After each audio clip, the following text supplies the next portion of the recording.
SDM कविता मिश्रा अपनी साधारण सलवार कुर्ता में स्कूटी पर सवार तेजी से अपनी बहन की शादी में जा रही थी। ना कोई सरकारी गाड़ी, ना कोई सिक्योरिटी, बस एक साधारण लड़की की तरह स्कूटी चलाते हुए।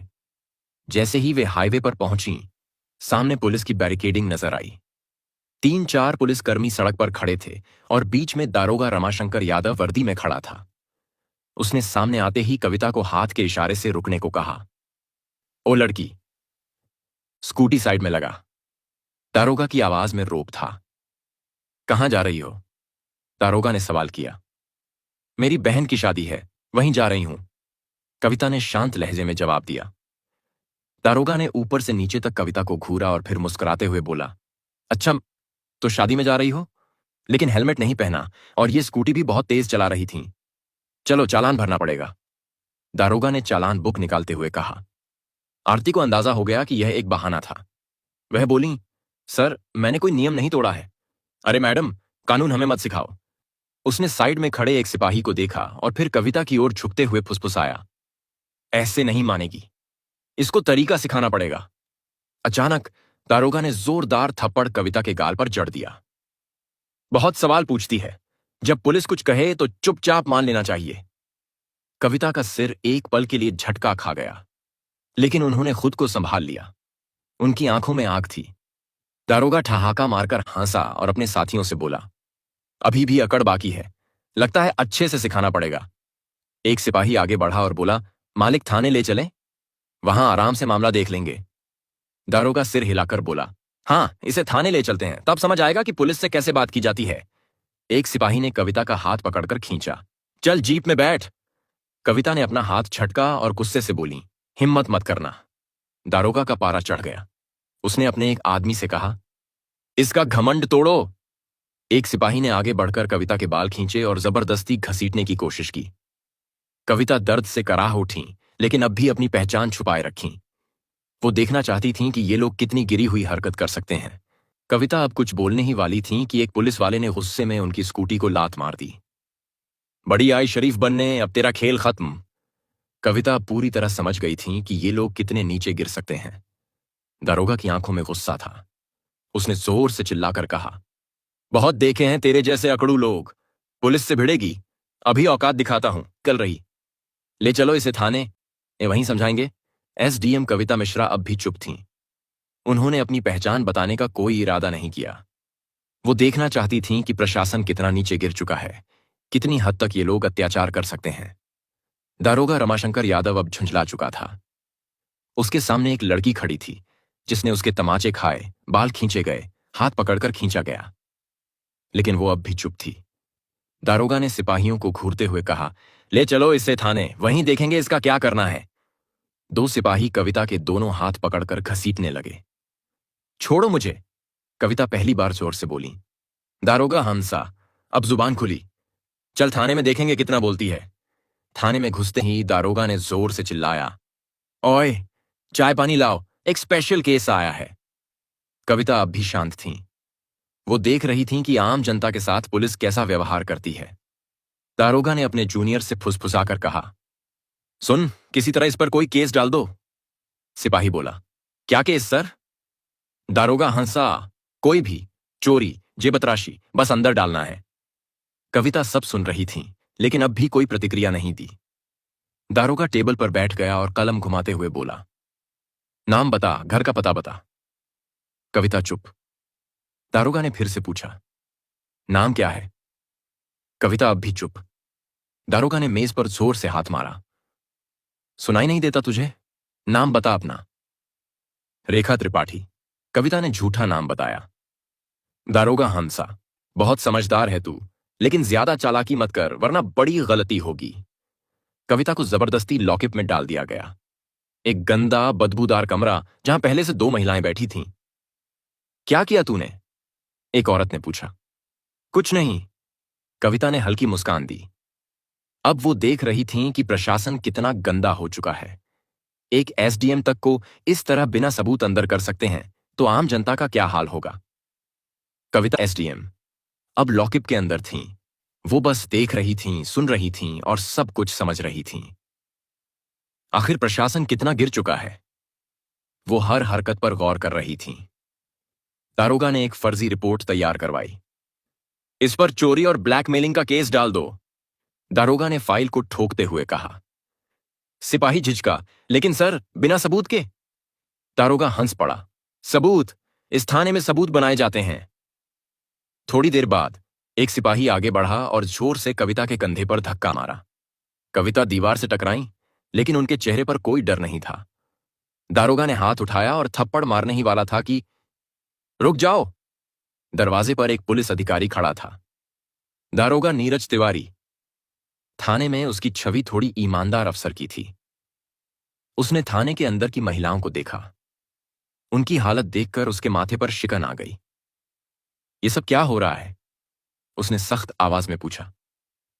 दारोगा रमाशंकर मुस्कुराया। कुछ नहीं सर, एक सड़क छाप लड़की ज्यादा होशियारी दिखा रही है, जरा सबक सिखा रहे हैं। नीरज तिवारी ने गौर से कविता को देखा। उनके हाव भाव किसी साधारण महिला जैसे नहीं थे। इसका क्या जुर्म है? नीरज ने रमाशंकर से पूछा। रमाशंकर हड़बड़ा गया। सर, इसने चेकिंग के दौरान बदतमीजी की थी। नीरज तिवारी को कुछ गड़बड़ लगी। नीरज ने कविता की तरफ देखा। तुम्हारा नाम क्या है? कविता शांत थी। दारोगा रमाशंकर ने हंसते हुए कहा, सर, ये तो अपने नाम तक नहीं बता रही। नीरज अब पूरी तरह सतर्क हो गया था। ठीक है, इसे दूसरी कोठरी में डालो, उसने सिपाही को आदेश दिया। रमाशंकर हैरान रह गया। सर, लेकिन। नीरज तिवारी ने उसे घूरा। मैं देखना चाहता हूं कि यह लड़की आखिर है कौन। नीरज तिवारी के आदेश पर कविता को एक दूसरी कोठरी में डाल दिया गया। यह कोठरी पहली से भी ज्यादा अंधेरी और गंदी थी। कविता ने चारों तरफ नजर दौड़ाई। कमरे में एक टूटा हुआ टेबल और एक जंग लगा लोहे का रॉड पड़ा था। कविता अब इस प्रशासन का गंदा चेहरा और गहराई से देख रही थी। यह सिस्टम कितना गिर चुका है। उनका हर मिनट का अनुभव यह साबित कर रहा था कि कानून सिर्फ कागजों में ही था। अचानक एक सिपाही, सर, एक बड़ी गाड़ी बाहर खड़ी है। रमाशंकर चौंका। गाड़ी? कौन आया है? सिपाही ने घबराकर कहा। सर, गाड़ी सरकारी है। सिपाही बाहर गया, लेकिन जैसे ही उसने गाड़ी के अंदर झांका, उसकी आंखें फटी रह गईं। सिपाही हड़बड़ाते हुए अंदर आया और धीरे से बोला, सर, वो क्या हुआ? कौन है? रमाशंकर झुंझला उठा। सिपाही ने कांपते हुए कहा, सर, डीएम साहब। रमाशंकर का चेहरा सफेद पड़ गया। नीरज तिवारी भी चौकन्ना हो गया। अब मामला बहुत बड़ा हो चुका था। डीएम साहब ने थाने में कदम रखा। उनकी आंखों में गुस्सा था। उन्होंने रमाशंकर की ओर देखा और कड़क आवाज में पूछा, दारोगा रमाशंकर, क्या चल रहा है यहां? रमाशंकर घबराया हुआ बोला, साहब, कुछ नहीं, बस एक मामूली केस था। डीएम साहब ने टेबल पर पड़ी कविता की फाइल उठाई और ध्यान से पढ़ी। उनका माथा से भर गया। फिर उन्होंने कविता की ओर देखा। इस महिला पर 420 और ठगी का केस। डीएम साहब की आवाज गूंज उठी। उन्होंने रमाशंकर की ओर देखा। क्या सबूत है तुम्हारे पास? रमाशंकर अब पूरी तरह फंस चुका था। डीएम साहब ने कविता से सीधा सवाल किया, आपका नाम? कविता ने हल्की मुस्कान दी और पहली बार अपना नाम बताया। कविता शुक्ला, एसडीएम। पूरा थाना हक्का बक्का रह गया। रमाशंकर के हाथ पैर कांपने लगे। सारे पुलिस वाले चौंक कर खड़े हो गए। रमाशंकर के पैरों तले जमीन खिसक गई।